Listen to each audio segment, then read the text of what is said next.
Pinterest থেকে দেখে আমি ওয়াল ডেকোরটা বানিয়ে নিলাম। এখানে আমার যা যা লাগতো সব নিয়ে নিয়েছি। একটা কয়েন প্ল্যান্টের জার নিয়েছি, এটাতে অনেকগুলো লতা ছিল, তো ভাবলাম এটা দিয়ে কাজ করা যাক। আর নিয়েছি এই রোজ বাইন গুলা, বাইন বললেও ভুল হবে, এটা একটা অনেক বড় ঝাড় ছিল, তো ভাবলাম এটা দিয়ে কাজ করা যাক। এটাতে যেহেতু অনেক ফুল পাতা ডাল আছে, ডালগুলা আমি কেটে নিয়েছি, অনেকগুলা কাটছি।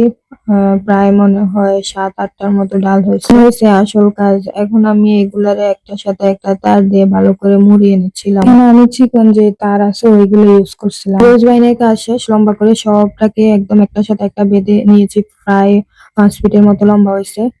এরপরে আমি কয়েন প্ল্যান্টে যে লতাগুলা ছিল ওইগুলা লম্বালম্বি ভাবে এটার সাথে বেঁধে দিচ্ছিলাম, ওই যে তার দিয়ে বাঁধছে তার দিয়ে।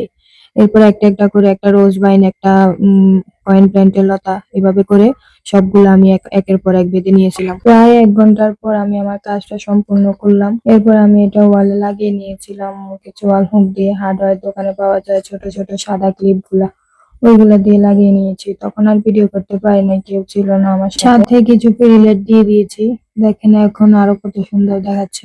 আর এটা হচ্ছে রাতের লুকটা, দেখেন পুরো রুমের লুকটাই চেঞ্জ হয়ে গেছে সামান্য একটু ওয়াল ডেকোরের কারণে। এই ওয়াল ডেকোরটা আপনাদের কাছে কেমন লাগছে অবশ্যই জানাবেন কমেন্ট করে।